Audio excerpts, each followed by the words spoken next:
Hola, hola, ¿cómo están todos? Muy, pero muy bienvenidos. Esto es El Doctor en Casa. Hoy vamos a hablar de las cirugías reconstructivas para mejorar la calidad de vida. Y de este tema trata esta placa que vamos a mostrarles en este momento. La cirugía plástica tiene sus inicios en la cirugía reconstructiva. Es más, la cirugía plástica viene de dar forma. La cirugía reconstructiva se realiza luego de sufrir quemaduras, accidentes y tumores cutáneos o mamarios. Existen múltiples técnicas y se deberá comenzar por la más sencilla hasta llegar a la más compleja si el caso lo precisa. Es importante consultar con un cirujano plástico debidamente formado y miembro de la Sociedad Paraguaya de Cirugía Plástica, Reconstructiva y Estética. Y justamente por eso hemos invitado a alguien especialista en esto. Nuestro invitado de hoy es doctor en Medicina y Cirugía, egresado de la Facultad de Ciencias Médicas de la UNA, residente de la especialidad de Cirugía General en el Hospital del Cáncer y Quemado, profesor doctor Manuel Riveros, del Ministerio de Salud Pública, residente en la especialidad de Cirugía Plástica en el Hospital de Clínicas de Porto Alegre, Brasil, de la Universidad Federal de Río Grande do Sul. Trayectoria como cirujano plástico e instructor de posgrado nombrado por la Facultad de Ciencias Médicas de la UNA y director médico de Operación Sonrisa. Estoy hablando del doctor Julio Recalde, que está acá con nosotros.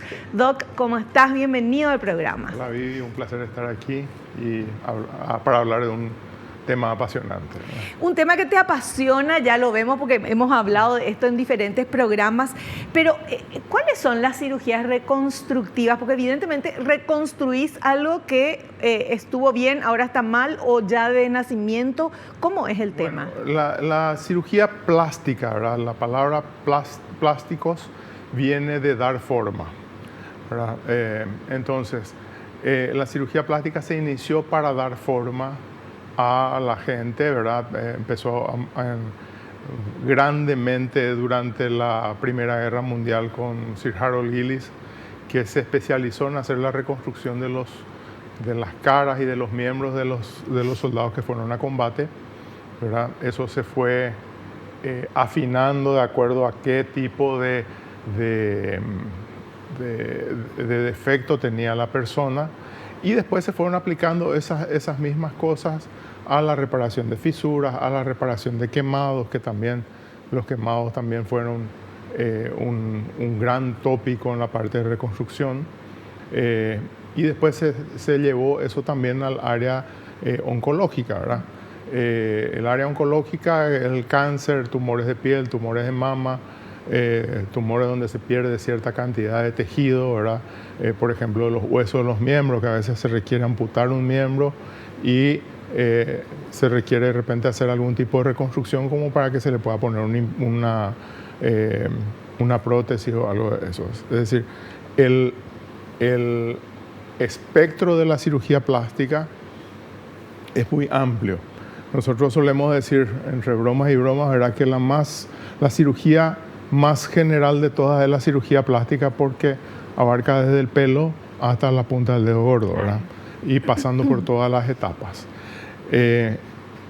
Yo te estoy diciendo de la Primera Guerra Mundial como que se le dio el nombre, pero la reconstrucción ya tiene miles de años, ¿verdad? En la India, por ejemplo, hace más o menos 1500, 2000 años, habían castigos para los ladrones donde se le amputaba la punta de la nariz. Uh-huh. Sí.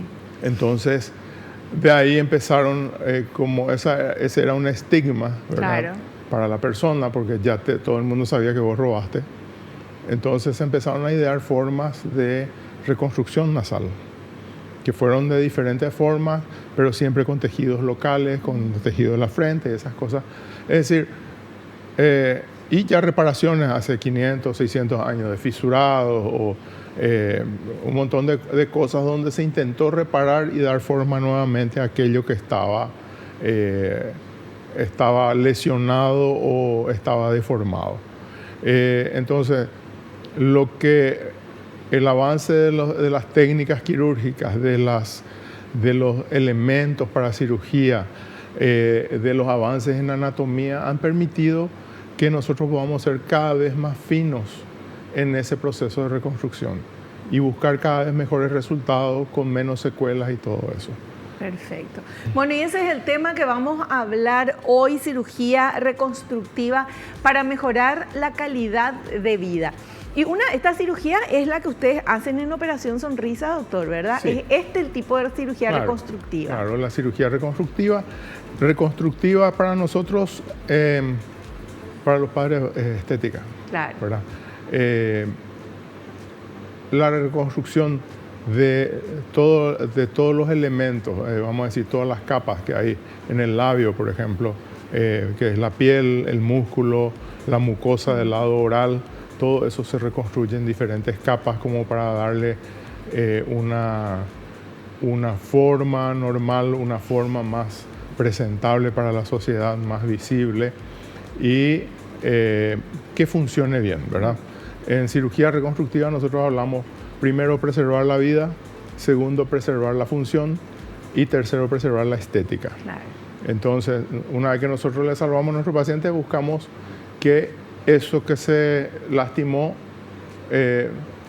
cumpla su función y una vez que cumple su función, que sea lindo o que sea pasable, ¿verdad? Agradable. Desde el punto de vista o agradable o que por lo menos no llame la atención para el resto, ¿verdad?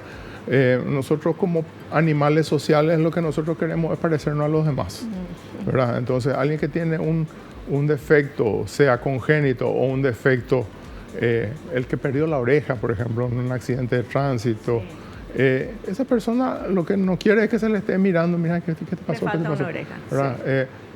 Lo que quiere es pasar desapercibido. Entonces, eso es lo que estamos buscando nosotros, que la persona sea socialmente más aceptable, menos llamativa y que esté contento y sin sentirse observado por los demás. Claro, y eso también va directamente con el autoestima. Claro. Porque obviamente cuando se reconstruye algo y se deja como estaba antes o mejor de lo que está, mejora la autoestima de la persona y eso es sumamente importante. Nosotros vamos a hacer un corte y enseguida volvemos, tenemos mucho todavía que hablar con nuestro invitado.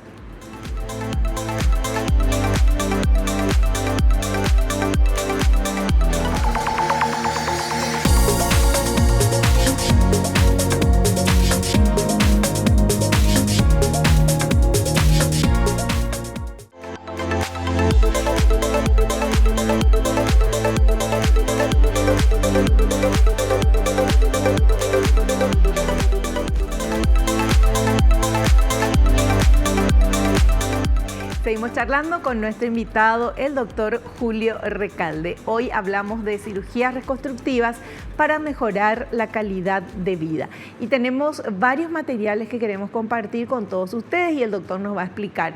Vayamos con este primer material, señor director. Los objetivos de la cirugía reconstructiva. Esta cirugía busca, en primer lugar, devolver la forma, en segundo lugar, devolver la función, en tercer lugar, mantener la vitalidad. El objetivo final son reconstrucciones lo más estéticas posibles y, por supuesto, favorecer la funcionalidad si estaba afectada. Se requiere que el cirujano esté altamente preparado y el paciente debidamente informado para recibir el tratamiento adecuado.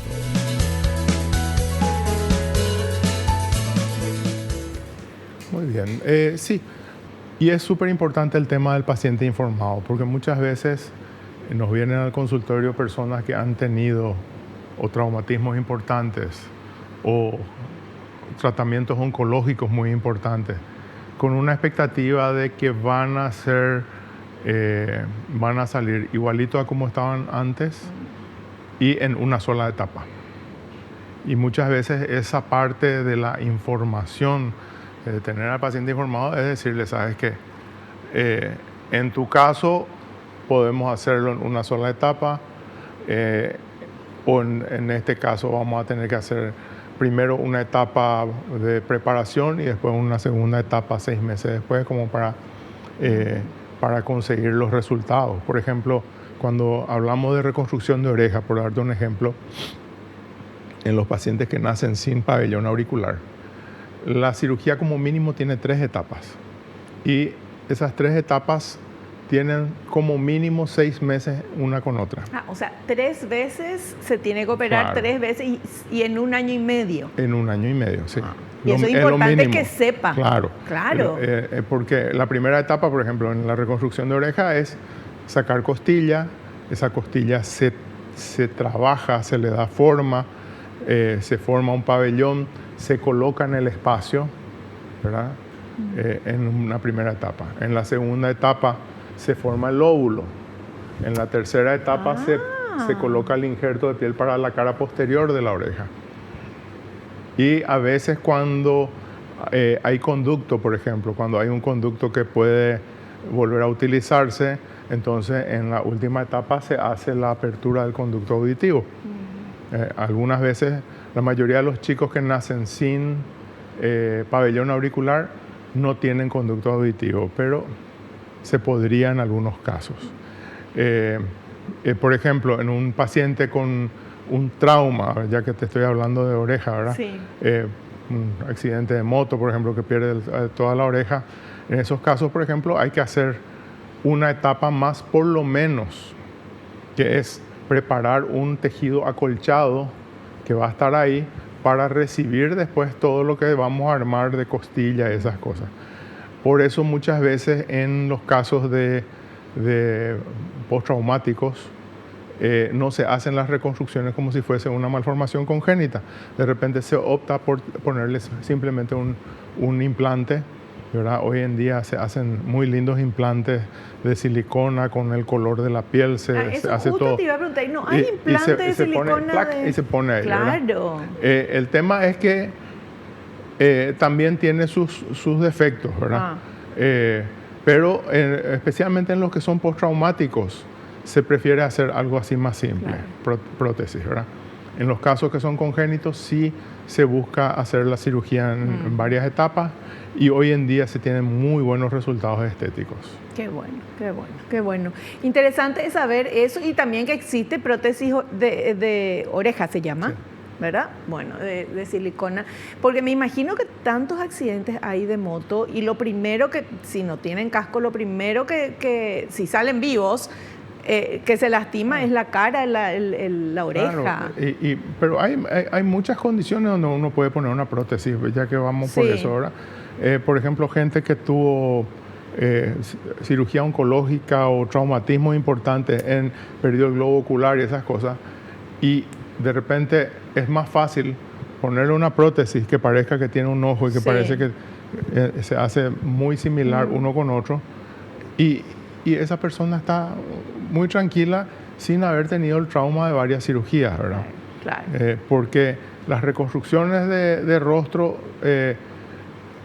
cuando la pérdida es muy importante, también las cirugías son importantes en cuanto a que hay que traer tejido de otro lado. A veces no se puede conseguir un resultado estético y de repente vos le pones un acolchado ahí, le dejas más o menos preparado y le pones una prótesis encima y se terminó. Claro. Porque es importante también resaltar de que no es solamente el tema de la operación, que eso está en manos de los médicos, es el postoperatorio. Que no es así nomás, ay, bueno, me voy a hacer tal cosa, me voy a poner, me voy a sacar. Estamos hablando de reconstructivas, ¿verdad? Pero yo me explayo un poquito más en el tema de cirugías plásticas también, ¿verdad? No es tan fácil y tan alegremente. Es genial, te hacen súper bien, pero después el postoperatorio, uno tiene que cuidarse y no es cualquier cosa. Exacto, uno tiene un postoperatorio que es más o menos importante. A veces, por ejemplo, como hoy te di, por ejemplo, el ejemplo de la reconstrucción de nariz, que hasta hoy sigue siendo un dogma para nosotros, el usar la frente para reconstruir la punta de la nariz. Ahí vos tenés un tejido que pasás así como un puente, le dejás 15, 20 días y después recién soltás eso y dejás ese tejido que trajiste y todas esas cosas. Entonces el paciente tiene que estar 2 a 3 semanas con la cara ahí cruzando algo, que tiene que estar preparado. Claro. Tiene que estar informado, tiene que saber que esa es la mejor opción para su caso, Sí. ¿verdad?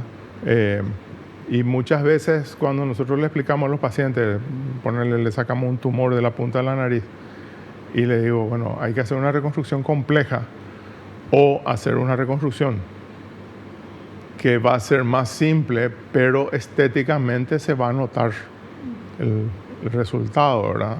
Que no va a ser muy, muy lindo. Y muchas veces el paciente, cuando sabe que tiene que tener 15 días la cara tapada y cruzada con un colgajo y todas esas cosas, te dicen, no, hacémelo simple nomás. Pero Claro. por lo menos ya es una decisión Del conjunta. paciente, claro, no, y que el paciente esté informado realmente de todo y no que entre, no digo engañado, pero no con toda la información y uno supone, porque el ser humano supone siempre, tenés una idea y suponés todo el resto. Y bueno, sin suponer nada, sino que sabiendo qué es lo que va a pasar. Tenemos más materiales y vamos a ver el siguiente. Cirugía reconstructiva de fisura palatina en niños. Los niños que nacen con fisura palatina, que es una malformación congénita, normalmente no tienen otro tipo de defecto, por lo que reparando la fisura se favorece la funcionalidad sobre todo y también el aspecto. Luego de la cirugía, el paciente puede desenvolverse con normalidad.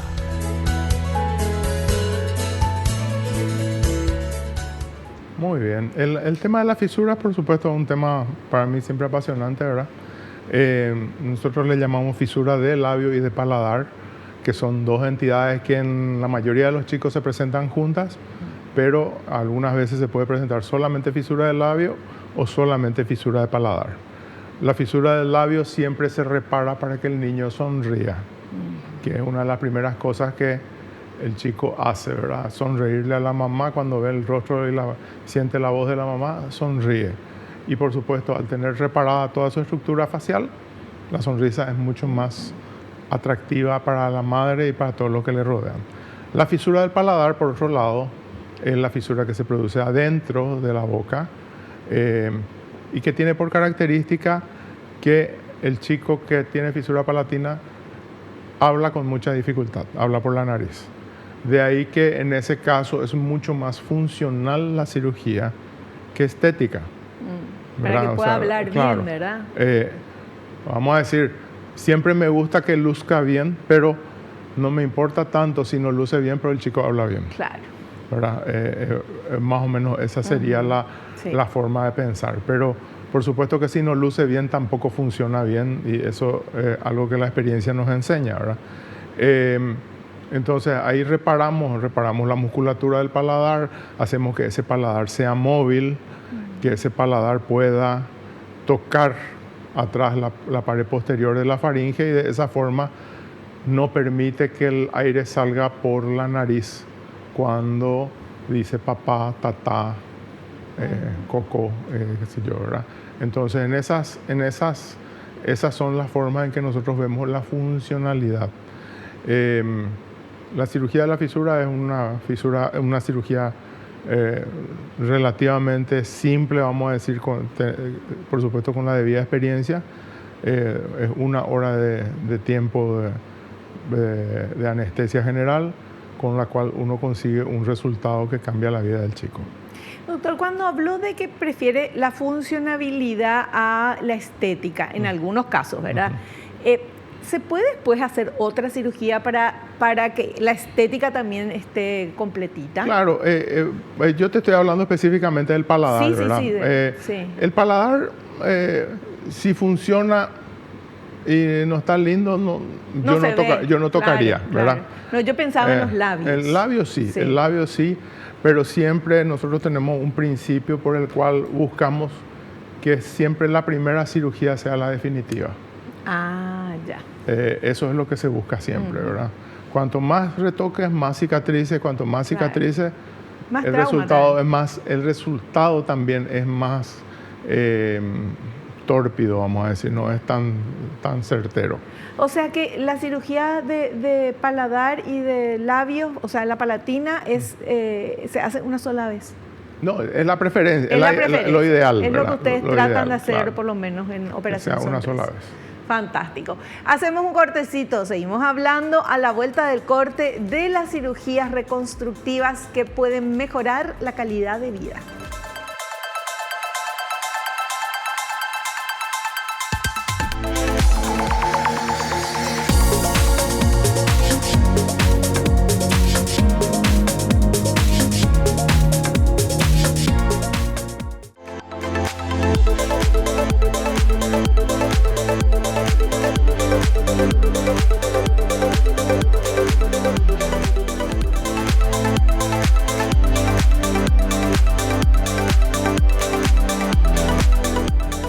Seguimos hablando con el doctor Julio Recalde, hablándonos de estas cirugías reconstructivas que obviamente mejoran la calidad de vida.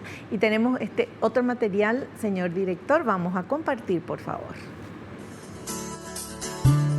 Cirugía de reconstrucción de cráneo en niños.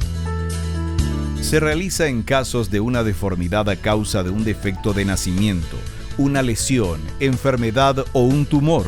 Busca dar forma a la bóveda craneana y liberar de la alta presión intracraneana, permitiendo el desarrollo neurológico adecuado del niño.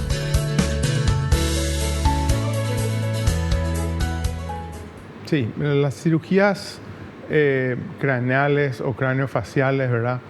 Se realizan en niños que nacen con malformaciones del esqueleto craneofacial.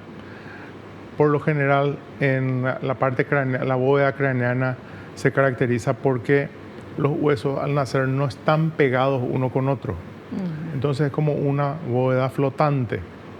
El problema surge cuando esa bóveda flotante se cierra muy rápido y el cerebro todavía está creciendo. Entonces, al cerrarse toda la bóveda craneana y el cerebro tratar de crecer, se produce un aumento de la presión endocraneana y eso puede producir daño cerebral, ¿verdad? Porque el cerebro quiere crecer, pero no tiene espacio como para... Y de ahí surgen una serie de cirugías de acuerdo al tipo de deformidad, ¿verdad? Porque de acuerdo a cuál es la parte que se cierra, se produce un tipo de deformidad y un tipo de aumento de presión que nosotros debemos liberar. Entonces hay una serie de cirugías para dar forma a ese cráneo. Muchas veces inclusive hay que tocar los huesos de la cara, traerlos más para adelante o de repente soltar las órbitas y dejarlas un poquitito más para afuera o un poquitito más para adentro, de modo que todo ese alivio de presión sirva para que el chico siga viendo, porque si aumenta mucho la presión, inclusive hasta los ojos se puede perder la vista, ¿verdad? Entonces es súper importante no esperar, por ejemplo, a que hayan síntomas, porque una vez que hay síntomas ya quiere decir que hay algún daño y los daños son permanentes, ¿verdad? Entonces se hace el diagnóstico, a veces se hace el diagnóstico inclusive por la ecografía antes de nacer y ya se va armando la cirugía que se va a realizar. Son cirugías complejas, normalmente requieren, aparte del cirujano plástico, requieren la presencia de un neurocirujano como para ir acomodando todas las cosas. ¿Y desde los cuántos meses se puede operar, doctor? Prácticamente al nacer. ¿En serio? Sí. ¿Al nacer ya? Sí, porque vos no tenés que dejar que hayan síntomas. Inclusive si por algún motivo uno en la ecografía, ponerle que falta 2 semanas para que el chico entre en su edad ideal, pero de repente yo tengo amigos que están mucho con la parte neuroquirúrgica, ellos de repente pueden indicar una cesárea de urgencia y ya programar la cirugía para hacer, ¿verdad? Ya. ¿Y el resultado es mejor cuanto antes se haga, Claro, doctor? el resultado funcional y estético. Ya. Porque un corte que ocurre en un niño que tiene todas las hormonas maternas circulando todavía, repara mucho mejor con mucha menos cicatriz. Claro.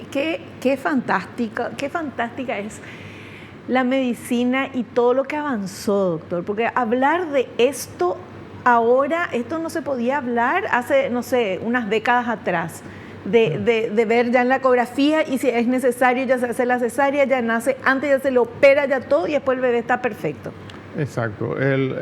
Los avances siempre son, vamos a decir, como un abanico de cosas que van abriendo, ¿verdad?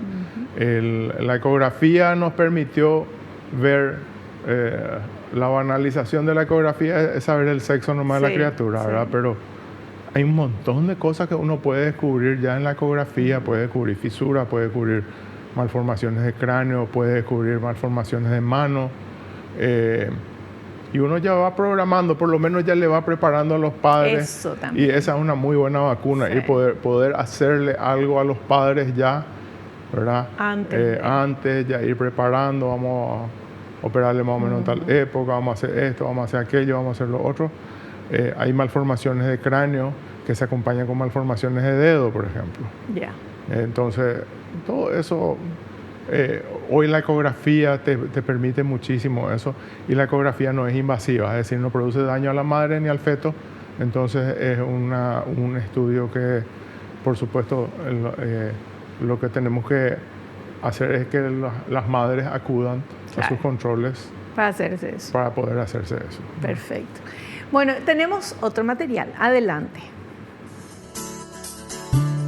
Cirugías por lesiones de la piel.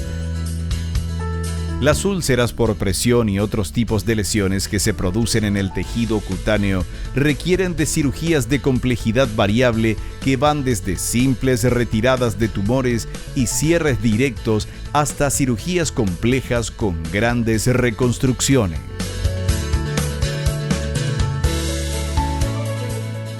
¿Qué es úlcera por presión? Las úlceras por presión son las úlceras del encamado, se le dice. Por lo general son al paciente que está en coma o que por algún motivo tiene que estar muy encamado mucho tiempo. Uno tiene que moverle cada hora prácticamente, porque si no, el lugar que más toca el colchón hace lo que se llama la úlcera por presión. La úlcera por presión es como está muy apoyado, ese lugar de apoyo recibe cada vez menos flujo sanguíneo, ¿verdad? Y hasta llegar al punto donde no le llega nada de sangre y se muere ese tejido, claro, ¿verdad? Y esa muerte de ese tejido se produce de adentro para afuera. Entonces lo último que se ve es cuando se abre la piel, ¿verdad? ¿Esas son las escaras o las no? Escaras. Las úlceras por presión o escaras, sí, ¿verdad?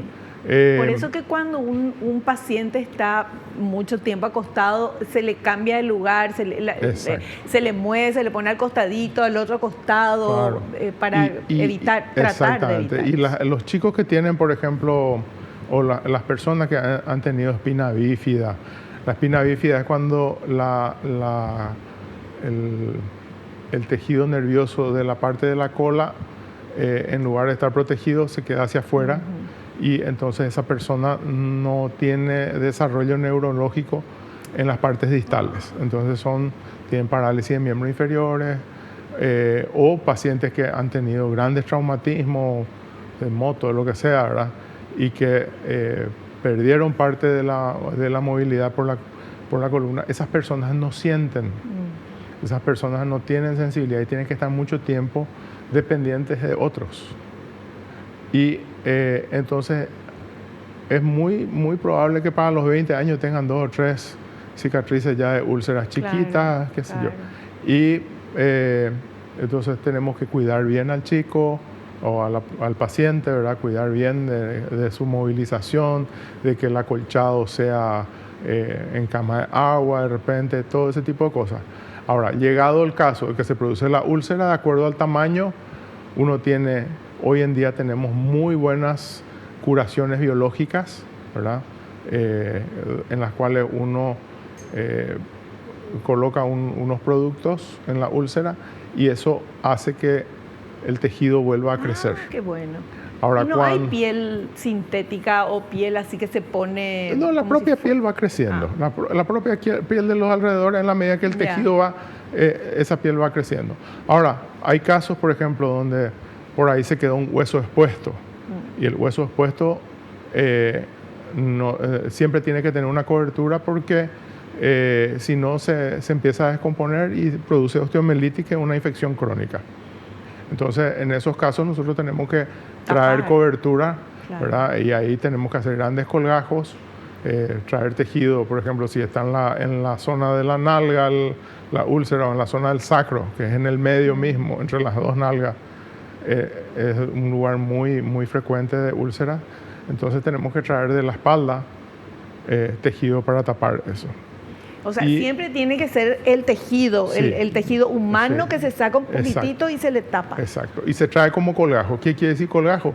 Que es el propio tejido con un aporte sanguíneo. No es que cortás, sacás y pones. No, es un injerto. Eso es lo que vos decís, es un injerto, sí, ¿verdad? Que es cuando nosotros sacamos como una estampilla y ponemos, sí, en otro lugar. Sí. Y también tiene esa característica. El injerto es muy fino, entonces no da cobertura buena. Para esos casos tenemos que traer una buena cobertura que tenga piel, que tenga grasa, que tenga músculo, claro, si es posible, y se trae y con eso se tapa. ¿Y siempre es del mismo paciente? Del mismo paciente, siempre. Ya, perfecto. Bueno, nos indican que llegó el momento de hacer un cortecito. Volvemos ya.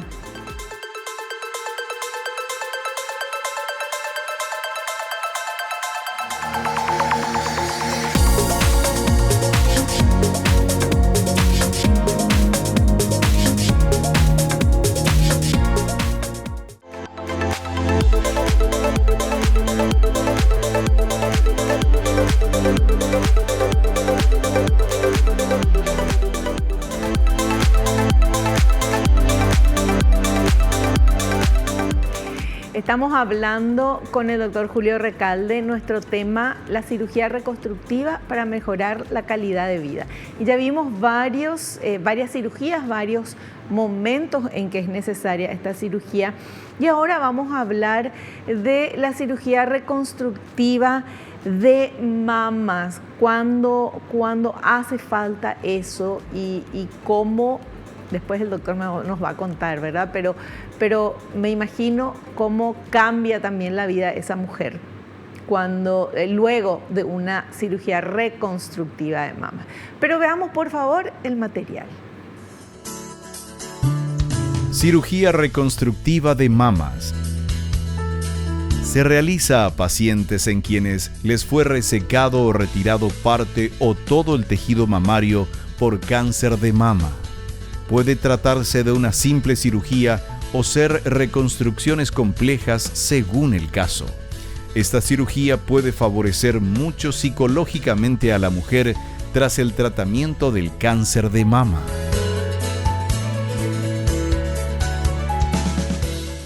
Bueno, explícanos en qué caso, porque no en todos los casos de cáncer de mama se tiene que hacer la cirugía. No en todos los casos, pero sigue siendo la cirugía de extirpación tumoral, sigue siendo el arma número 1 para el tratamiento del cáncer de mama, ¿verdad? Hoy en día yo sé que hay terapias biológicas, por ejemplo, donde vos recibís una cierta medicación que va liquidando ese cáncer de mama, pero acá todavía estamos con un déficit importante en cuanto al diagnóstico temprano. El diagnóstico temprano, estamos hablando de un tumor de menos de 1 centímetro, ¿verdad? Casi siempre el tumor ya está en un estadio 2 para arriba, ¿verdad? O sea, creo que sigue siendo la estadificación de más de 2,5 centímetros. Entonces, casi siempre vamos a un tratamiento de retirar ese tumor. La retirada del tumor puede ser, cuando los tumores son limitados y pequeños, puede ser una tumorectomía o cuadrantectomía se le llama, ¿verdad? Se divide la mama en 4 cuadrantes, ¿verdad? Y se saca el cuadrante donde está la lesión enferma, ¿verdad? La mama enferma. Y se preserva el resto. O podemos ir, en casos muy avanzados, a una mastectomía completa, donde se retira toda la mama y en los casos más extremos ya, ¿verdad? Que gracias a Dios hoy no se ven tanto, inclusive se retiraba parte del músculo pectoral junto, ¿verdad? Y se hacen los vaciamientos axilares, que son los ganglios que están en la axila. Entonces, dependiendo de cuál es la estadificación y cuál es el grado de deformidad de la mama, las pacientes después, una vez que ya le dicen estás curada, ¿verdad? Quieren retomar su actividad, quieren hacer su actividad social, quieren ir a la pileta, quieren ir al gimnasio, claro. Entonces, ahí evidentemente hay muchas que se manejan, simplemente se ponen una cosita de silicona debajo del sostén y con eso más o menos van bien, ¿verdad? Y te dicen, no, ya suficiente trauma con lo que viví, ya no quiero saber más nada. Pero hay gente que dice, quiero volver a tener una mama de cierta forma y todo eso. Las reconstrucciones entonces pueden ser inmediatas, que son las que se hacen al sacar el tumor y volver ahí se le pone un implante o se le hace alguna otra cirugía. O tardías, cuando el paciente te dice, no, curame primero, sacame primero el tumor, voy a pasar todo ese traumatismo y después veo, ¿verdad? A mí me gusta mucho tratar más en forma diferida porque hay muchas cosas que el paciente tiene que vivir todavía y que también al hacer una reconstrucción inmediata hay cosas que nosotros no podemos medir y que de pronto va a requerir más de una cirugía, el paciente ya esperaba que sea una sola cirugía y todo ese tipo de cosas. Entonces, a veces nosotros preferimos hacer una reconstrucción en un segundo encuentro. ¿Eso lo decide el paciente, lo decide el médico o en conjunto? Se decide en conjunto, ¿verdad? Porque el oncólogo quiere sacar el tumor, ¿verdad? Claro, obvio. Ahora, si dentro de todos los estudios dice, no, este es un cáncer de mama que sacamos y con la terapia adecuada ya se curó, ¿verdad? Claro. Sacamos y ya está curado. Entonces, bueno, podemos hacerte ya la reconstrucción en un mismo tiempo. O de pronto, si va a requerir mucho de quimioterapia y alguna cosa, ¿verdad? Radioterapia a veces. Esperar. Entonces se espera, ¿verdad? Y ahí se va decidiendo si se quiere devolver un gran volumen, si se hizo una mastectomía completa, por ejemplo, y se quiere devolver un gran volumen, muchas veces se usa la panza del paciente, se trae como un colgajo, se llama colgajo de Tram, de músculo recto abdominal, ¿verdad? Que se tuneliza y se le trae al músculo con la piel y todo eso, y se le da un volumen a esa mama. Ahora, el resultado no es que queda calcado del otro lado, ¿verdad? Lo que se trae es un bulto preferentemente y después se le van haciendo los ajustes necesarios. La forma más simple de hacer una reconstrucción es colocar un implante siempre, ¿verdad? Que eso también está en la mesa siempre. De repente se queda un defecto y le decimos, bueno, te coloco un implante de mama pequeño y con eso compensamos la pérdida de volumen y más o menos así, claro. Fantástico. Muy bien, veamos este otro material, por favor. Cirugías reconstructivas por traumatismos en los miembros. Se realiza en los pacientes que han tenido traumatismos importantes en los miembros y requieren cubrir sus fracturas y así recuperar la funcionalidad. En los casos en que el paciente ha perdido un miembro, se lo puede preparar para recibir una prótesis mediante el uso de colgajos.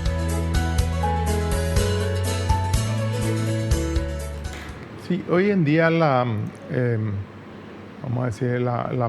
plaga hoy en día son los accidentes de moto, ¿verdad? Sí. Donde hay fracturas muy importantes, especialmente en la zona de la tibia y el peroné, en la pierna, que puede quedar grandes áreas de hueso expuesta, ¿verdad? O fracturas expuestas. Fractura expuesta es cuando sale el hueso para afuera. A veces solamente se sale para afuera, uno hace la reducción y hay tejido para cubrir y otras veces se pierde hueso, se pierde la cobertura cutánea, y nosotros tenemos que aportar ahí un tejido, sea óseo o una cobertura, ¿verdad? Hoy hay diferentes técnicas para hacer crecer el hueso también, ¿verdad? Entonces, si nos ponemos de acuerdo con el equipo de ortopedia y traumatología, ellos colocan los distractores, se llaman, y van ganando hueso, y nosotros tenemos que darle cobertura a eso para que ese hueso reciba todos los aportes sanguíneos, y podemos colocarle colgajos locales, es decir, sacar tejido de la propia pierna y cubrir con eso, o a veces, que en nuestro medio todavía puede ser muy posible porque nos faltan algunas cosas, ¿verdad? Traer de la pierna contraria, se juntan las piernas y se trae el tejido de la otra pierna como un puente. ¿Y se tiene que quedar así Sí. con las piernas cruzadas? Sí. ¿Cuánto tiempo? 20 días por lo menos. ¡Wow! Y así, ¿verdad? La cirugía reconstructiva de miembros ha tenido un avance muy importante con los estudios de anatomía. Entonces, uno puede llevar un pedazo muscular de diferente tamaño, ¿verdad?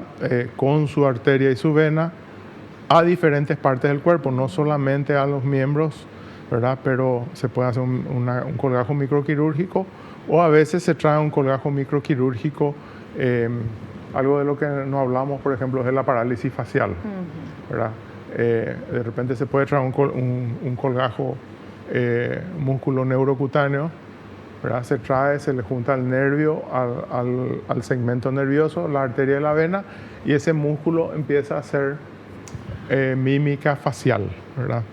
Por supuesto que después de un cierto tiempo y con mucha fisioterapia. Claro. Pero son cirugías que hoy en día están al alcance de la mano, que hace 20 años se soñaban, sí, ¿verdad? Pero los avances son súper importantes. Qué fantástico. Bueno, y en este programa estamos conociendo todos estos avances. Ahora hacemos un pequeño corte y volvemos ya.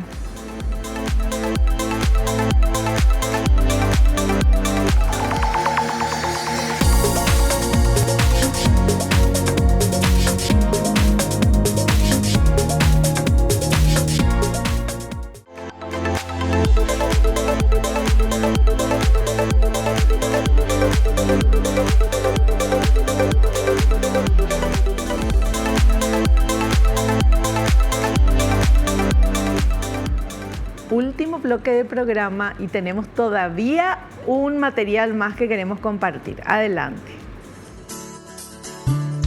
Cirugía reconstructiva de pacientes con quemaduras.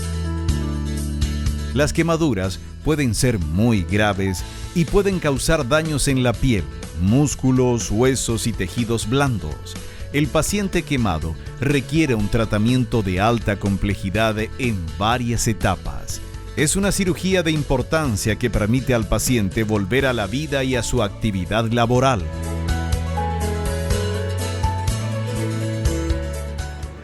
Bueno, el quemado es el gran desafío en la cirugía plástica, ¿verdad? El quemado es un paciente que puede ser muy complejo con una superficie pequeña quemada y puede no ser muy complejo con una gran superficie quemada porque depende mucho de la profundidad de la quemadura.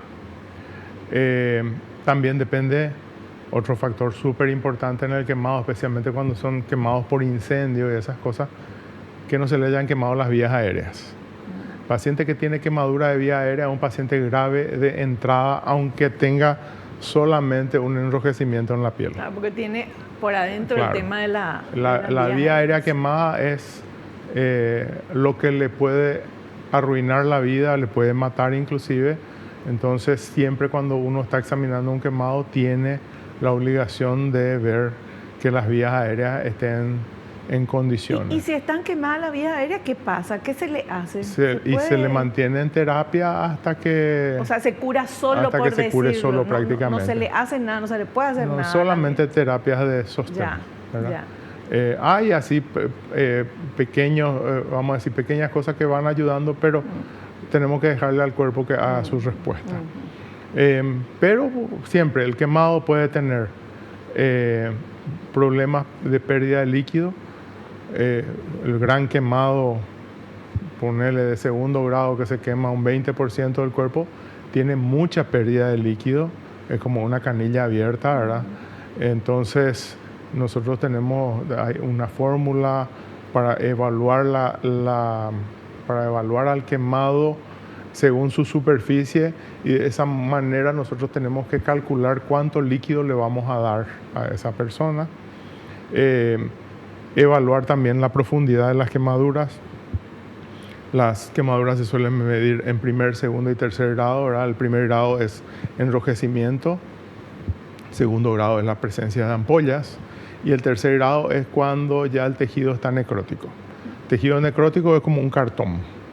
Vos le tocas al paciente, el paciente no siente. Entonces, ¿qué nos tiene que preocupar? El paciente que no se queja, que se quemó y no se queja. Porque no siente nada. Claro, el paciente que se quemó y se queja, vos sabés que está vivo y que tiene dolor y está vivo, claro, su tejido. Está en sus funciones, sí. Ahora, el paciente que se quemó, uno tiene que programar cirugía para ir retirando ese tejido que está necrótico, que se murió, ¿verdad? Y tiene que ir programando cómo va a cubrir eso. Claro, ¿de dónde va a sacar? Se saca piel de las áreas que no han sufrido quemadura. Esa piel se saca con unos dermátomos, se llaman, que son tejidos que sacan más fino que la hoja de papel con la que vos estás trabajando, ¿verdad? Y otra vez tenemos unos smashers, se llaman, unos meshers que agarran y cortan otra vez ese tejido y hacen que aumente su superficie. Entonces, uno de una superficie de 10 por 10 puede terminar haciendo de 20 por 20, dependiendo del tipo de mesher.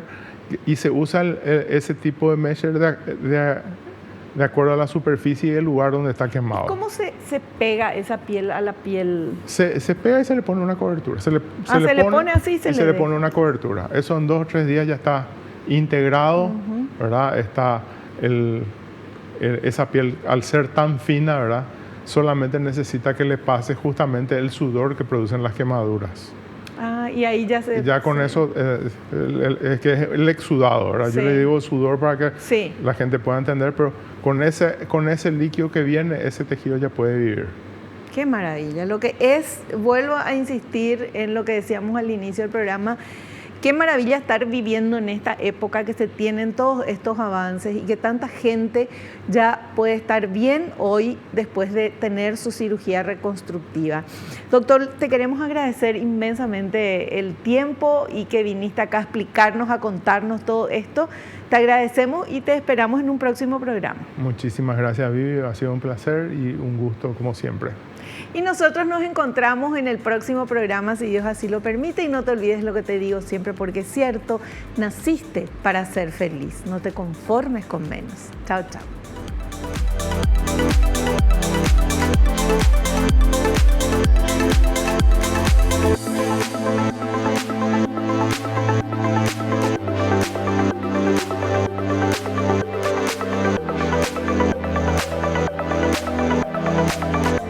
La revista El Doctor en Casa presentó su programa El Doctor en Casa TV.